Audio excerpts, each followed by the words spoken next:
Good morning everyone and welcome to lecture 11 of electricity. पिछले हमने अपने क्लासेस में क्या क्या पढ़ा था। पहले हमने अपने क्लासेस में पढ़ा था पिछले बार सीरीज कनेक्शन और पैरेलल कनेक्शन के बारे में पढ़ लिया था। उसके सारे पॉइंट्स को डिस्कस कर लिया था और हमने इक्विवेलेंट रेजिस्टेंस का फॉर्मूला भी डिराइव कर लिया था दोनों सीरीज और पैरेलल के लिए। आज हम लोग इस क्लास में एक क्वेश्चन सॉल्व करेंगे और उस क्वेश्चन से हम लोग सब कुछ कैलकुलेट करने का कोशिश करेंगे और उस कॉन्सेप्ट को कैसे इंप्लीमेंट करते हैं, सीरीज और पैरेलल के जो कॉन्सेप्ट हमने पिछले क्लासेस में पढ़े हैं उसको कैसे इंप्लीमेंट करते हैं, इस चीज को समझने का कोशिश करेंगे। ठीक है, तो आज का क्लास भी बहुत इंपॉर्टेंट है। तो चलो हम लोग एक क्वेश्चन सॉल्व करते हैं।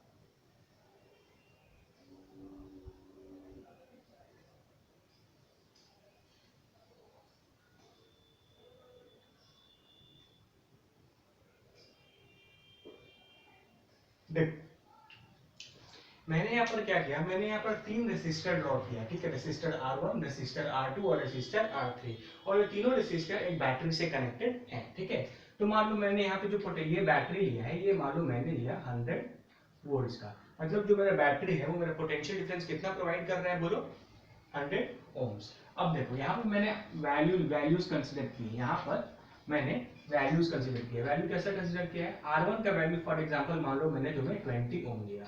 ठीक है, R2 का वैल्यू भी तुमको मान लो 20 ओम दिया और R3 का वैल्यू मैं यहाँ मान लो यहाँ पर 40 ओम दिया। ये आर्बिट्रेरी है, ये मैंने अपने मन से लिया है। ठीक है, इसके पीछे कोई कॉन्सेप्ट नहीं है कि R1 ये इतना क्यों, R2 इतना और R3 इतना। मैंने यहाँ पर एक प्रॉब्लम स्टेटमेंट दिया है तुमको, जिसमें क्या बोला है, एक सर्किट डायग्राम बनाया है जिसमें तीन रेसिस्टर हैं, रेसिस्टर R1, रेसिस्टर R2 और रेसिस्टर R3 और तीनों के वैल्यूज 20, 20 और 40 ओम है रेस्पेक्टिवली। ठीक है, ये तीनों रेसिस्टर एक बैटरी से कनेक्टेड है जो 100 वोल्ट का पोटेंशियल डिफरेंस अप्लाई कर रहा है। ठीक है, तो चलो तुम्हें कैलकुलेट क्या क्या करना है। यहाँ पर ये देखो, तुम्हें सबसे पहले कैलकुलेट करना है कि ये करंट यहाँ से कितना निकलेगा, मतलब total current in the circuit. तुम्हें ये चीज कैलकुलेट करना है। दूसरा तुम्हें कैलकुलेट करना है current in each of the branches. मैंने जब सीरीज पैरेलल समझाया था ना कि इस जंक्शन पॉइंट के बाद यहाँ पर डिवाइड हो रहा है तो हम इनको ब्रांचेस बोलते हैं ब्रांचेस। तो तुम्हें निकालना होगा करंट इन इंडिविजुअल ब्रांचेस। ठीक है, एक इंडिविजुअल ब्रांचेस में कितना करंट जा रहा है, मतलब इस ब्रांच में कितना करंट जा रहा है और इस वाले ब्रांच में कितना करंट फ्लो कर रहा है। ठीक है, उसके बाद तुम्हें कैलकुलेट करना है potential difference across each resistor. ठीक है, potential difference across each resistor. ठीक है, हर रेसिस्टर के अक्रॉस पोटेंशियल डिफरेंस कितना होगा वो तुमको कैलकुलेट करना है। ठीक है, और लास्ट में और सबसे इंपॉर्टेंट तुमको कैलकुलेट करना है इस पूरे सर्किट का इक्विवेलेंट रेजिस्टेंस। ठीक है, इस पूरे सर्किट का इस तीनों रेसिस्टर ने इन तीनों रेसिस्टर को कंबाइन करते हुए तुमको एक इक्विवेलेंट रेजिस्टेंस कैलकुलेट करना है। तो ये क्वेश्चन समझ में आया। क्वेश्चन में क्या है कि क्वेश्चन में तीन रेसिस्टर, रेसिस्टर R1, R2 और R3, ये तीनों रेसिस्टर एक बैटरी से कनेक्टेड हैं जो 100 वोल्ट का पोटेंशियल डिफरेंस अप्लाई कर रहा है। ठीक है, R1 का वैल्यू 20 ओम है, R2 का वैल्यू भी 20 ओम है और R3 का वैल्यू मैंने तुम्हें 40 ओम दिया है। कैलकुलेट ये सारी चीजें करनी है। ठीक है, तो चलो अब हम लोग इसको सॉल्व करना स्टार्ट करते हैं। देखो यहाँ पर ये बैटरी है तो यहाँ से करंट फ्लो करेगा positive terminal to negative terminal. तो करंट यहाँ से यहाँ फ्लो किया, करंट यहाँ से यहाँ फ्लो करते हुए जैसे ही मान लो इस जंक्शन पर आएगा, मान लो ये पॉइंट ए लिया मैंने, जैसे ही इस जंक्शन पर आएगा तो इसके बाद इसको दो रास्ते दिख रहे हैं कि नहीं दिख रहे हैं। ठीक है, तो दो रास्ते दिख रहे हैं तो यहाँ पे करंट डिवाइड होगा। ठीक है, तो मान लो यहाँ पर अगर करंट I1 गया तो यहाँ पर करंट और I2 गया तो हम एक चीज को लिख सकते हैं क्या, कि I is equal to I1 plus I2। ये मेरा इक्वेशन नंबर 1 हो गया।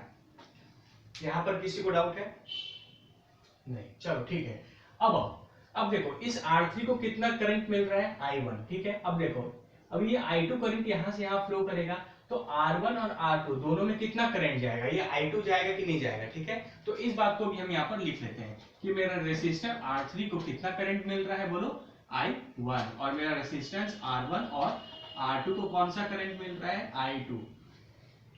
बोलो क्लियर हो गया कि नहीं हो गया? अब देखो यहाँ पर रेसिस्टर R3 के पास कौन सा करंट गया? I1, और रेसिस्टर R1 और R2 के पास कौन सा करंट गया? I2 गया। ठीक है, अब याद करो मैंने पिछले क्लासेस में सीरीज और पैरेलल तुमको पढ़ाया है। मैंने तुम्हें क्या बताया है कि कभी भी किसी दो रेसिस्टर में अगर सेम करंट फ्लो करता है तो वो दोनों रेसिस्टर किस कॉम्बिनेशन में होते हैं? बोलो सीरीज में। बताया ना पिछले क्लासेस। नहीं समझ में आ रहा है तो पहले के वीडियोस फिर से जाकर देखो, फिर समझ में आएगा। जब भी कितने भी रेसिस्टर्स में अगर सेम करंट फ्लो कर रहा है तो वो सारे रेसिस्टर्स आपस में सीरीज में कनेक्टेड हैं। ये भी समझ में आ गया? नहीं तो तुम ये भी तो समझ सकते हो। देखो इस रेसिस्टर का स्टार्टिंग पॉइंट ये होगा, फाइनल पॉइंट कहीं यहाँ बीच में होगा, तो पहले रेसिस्टर का फाइनल पॉइंट और दूसरे रेसिस्टर के स्टार्टिंग पॉइंट से कनेक्टेड है कि नहीं है? बोलो ये बात भी है। तो यानी ये बात हमने कंक्लूड कर लिया कि जो मेरा रेसिस्टर R1 और R2 है ये मेरा सीरीज कनेक्शन में है। रेसिस्टर R1 और R2 सीरीज कनेक्शन में है। ठीक है, ये बात क्लियर हो गया? अब आओ देखो, अब ये रेसिस्टर R3 और ये रेसिस्टर R1 और R2 अगर तुम यहाँ पर कंसीडर कर रहे हो, ठीक है, देखो ठीक है, अच्छा चलो इतना समझ में आ गया तुमको पहले। तो चलो अगर ये समझ में आ गया तो हम यहाँ पर बोल सकते हैं कि R1 और R2 अगर सीरीज रेसिस्टेंस में है तो इसका R इक्विवेलेंट क्या होता है? बोलो R1 प्लस R2 होगा ना। R इक्विवेलेंट क्या हो जाएगा? R1 plus R2। बताओ ये 20 ओम है, ये 20 ओम है, तो कितना हो गया? ये 20 ओम प्लस 20 ओम, ये हो गया मेरा 40 ओम। हो गया मेरा 40 ओम।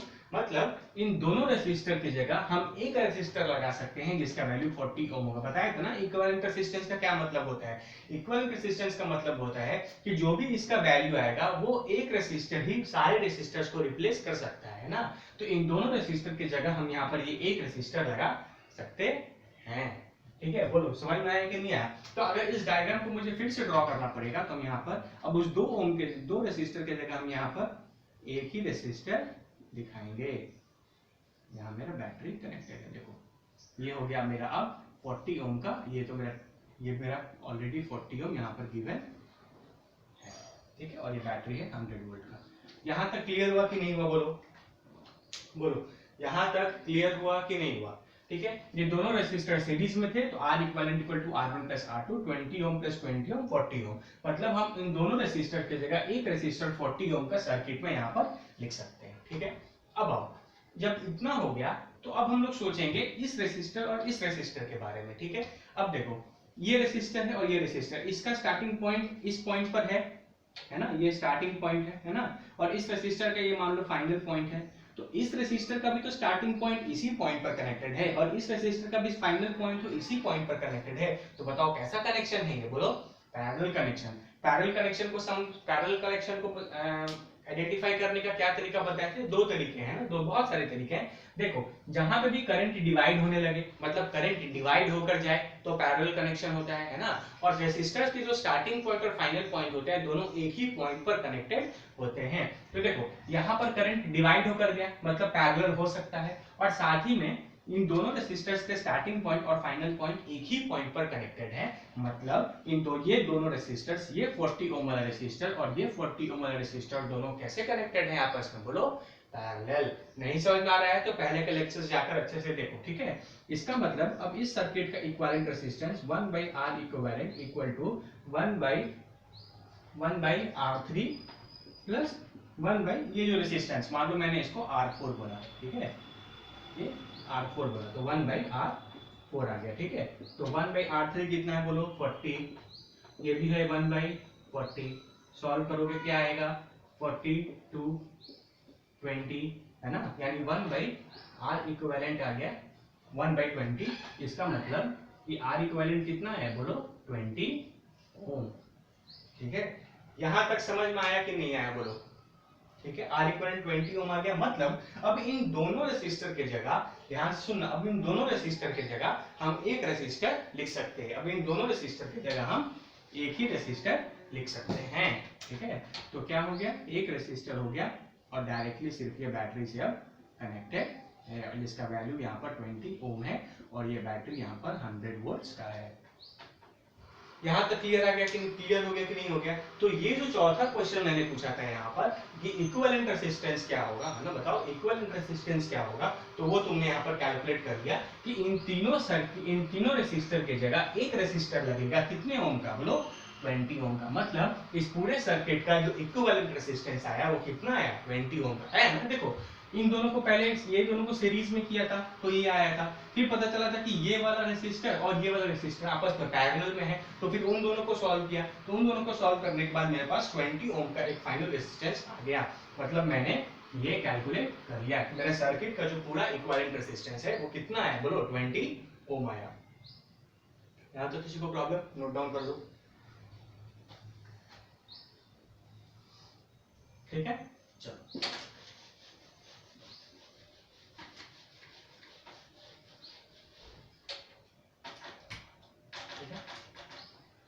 तो क्या आया था, एक रेसिस्टर आया था यहाँ पर और मेरा एक बैटरी कनेक्टेड है, इसका वैल्यू 20 ओम है और ये तो मेरा क्वेश्चन में 100 वोल्ट गिवन है, ठीक है। अब देखो ये निकाल लिया मैंने। अब आओ इस क्वेश्चन में, अगर मुझे कैलकुलेट करना हो कि total current in the circuit कितना है, ठीक है, मुझे क्या कैलकुलेट करना है, बोलो टोटल करंट। तो आई टोटल कैलकुलेट हमको करना है, तो हमको ओम्स लॉ पता है, V equal to I into R. तो अगर आई टोटल चाहिए तो V भी टोटल लेना पड़ेगा, ठीक है, is equal to I total होगा, ठीक है, इंटू आर टोटल या आर इक्विवेलेंट बोल सकते हैं, बोलो V equal to I R. तो टोटल वोल्टेज कितना है, बोलो 100। टोटल करंट तो हमको निकालना है, मान लो IT, और आर इक्विवेलेंट कितना है पूरे सर्किट का, बोलो 20 ओम्स, ठीक है। तो यहाँ से IT कितना आ जाएगा, 100 डिवाइडेड बाई 20, मतलब 5 एम्पियर। मतलब इस सर्किट में टोटल करंट जो फ्लो करेगा वो कितना करेगा, 5 एम्पियर। मतलब ये 5 एम्पियर ये वाला करंट है ना, ये 5 IT जो है ये I है, IT जो है वो I है, मतलब ये 5 एम्पियर ये वाला करंट है जो बैटरी के पास से टोटल निकल रहा है ना। ये 5 एम्पियर वाला कौन सा करंट है, ये वो करंट है जो बैटरी से यहाँ से निकल रहा है और फिर ये आगे अपने सब्सिक्वेंट पार्ट्स में डिवाइड होगा। क्लियर हुआ कि नहीं हुआ ये कॉन्सेप्ट, बोलो, ठीक है। तो हमने ये चीज भी कैलकुलेट कर लिया कि total current in the circuit मेरा कितना आया, बोलो 5 एम्पियर आया, ठीक है। चलो अब हमको निकालना है current in the individual branches, ठीक है। अब एक इंडिविजुअल ब्रांचेस में करंट कितना, मतलब हमको I1 और I2 का वैल्यू कैलकुलेट करना है और हमको ये पता है कि I equal to I1 plus I2 होता है, ठीक है। चलो आओ अब इस रेसिस्टर और इस रेसिस्टर को देखो, तुमको मैंने इतना समझा दिया, तुमको ये समझ में आ गया कि ये दोनों मिलाकर और ये दोनों मिलाकर R1 प्लस R2 जो आएगा वो एक रेसिस्टर और ये R3 रेसिस्टर दोनों आपस में पैरेलल में है, हमने ऑलरेडी डिस्कस कर लिया, ठीक है। तो ये जो आपस में पैरेलल में है तो इन दोनों का पोटेंशियल डिफरेंस सेम होगा कि नहीं होगा, बोलो बोलो, होगा कि नहीं सेम होगा। मान लो अगर मैं इसको ब्रांच B1 मानूं और इसको मैं ब्रांच अगर B2 मानूं, तो हम ये अगर ब्रांचेस B1 और B2 के रेसिस्टर्स आपस में पैरेलल में हैं तो हम बोल सकते हैं ना कि ब्रांच B1 और B2 में पोटेंशियल डिफरेंस क्या होगा, सेम होगा, क्योंकि पैरेलल का क्या प्रॉपर्टी होता है कि करंट डिवाइड होता है और पोटेंशियल डिफरेंस क्या होता है, बोलो सेम। तो ये B1 और B2 के पोटेंशियल डिफरेंस सेम होंगे कि नहीं होंगे, होंगे।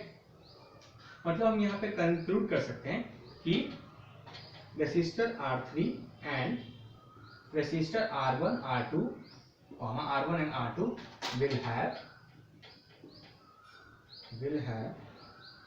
the same potential difference।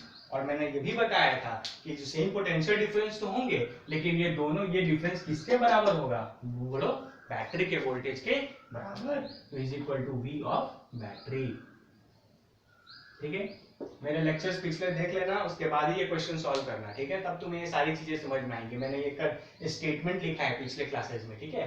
तो इसका मतलब क्या हो गया, मुझे ये जो कैलकुलेट करना था current in the individual branches, ठीक है, ठीक है। तो चलो मतलब ये जो ब्रांच B1 है इसके अक्रॉस पोटेंशियल डिफरेंस कितना है, बोलो 100 वोल्ट, बोलो, है ना।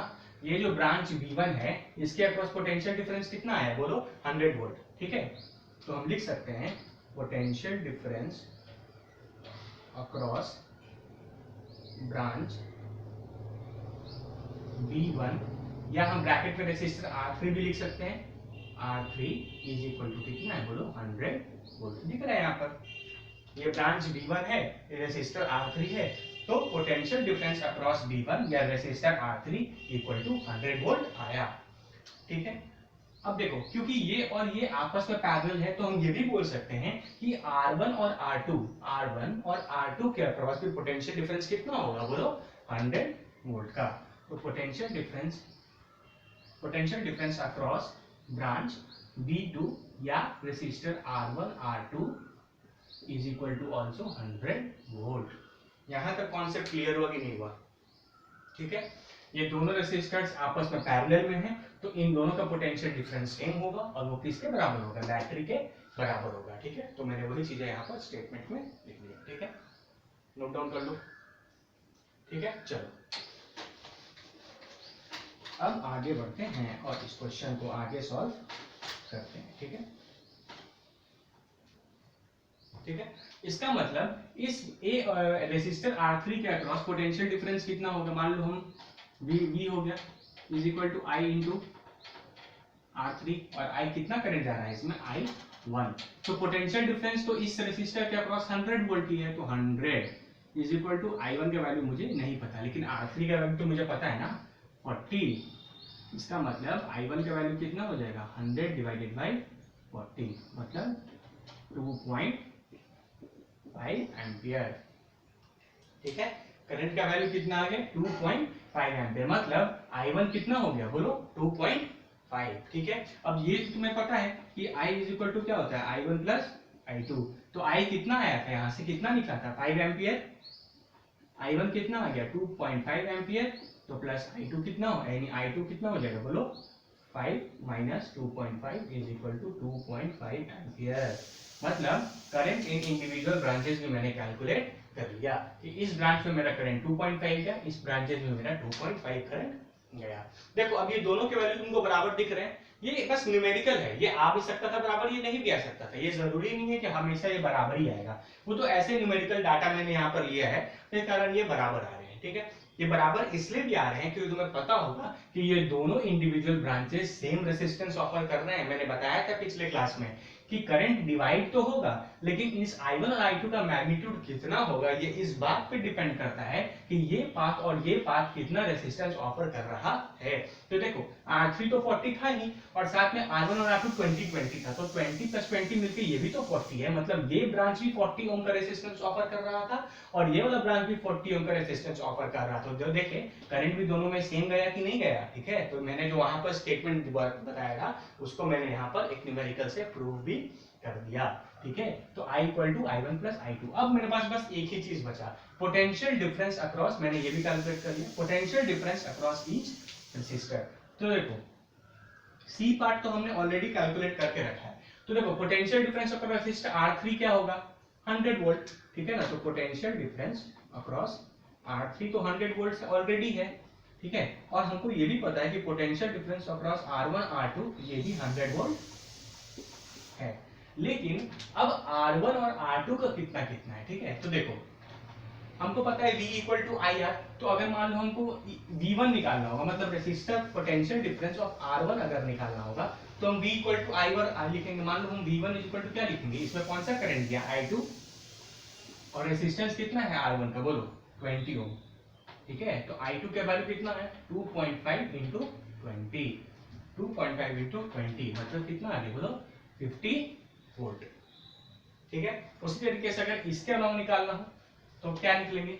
V2 निकालना हो तो करंट तो I2 ही गया है। ठीक है, और रेजिस्टेंस कितना है बोलो? 20।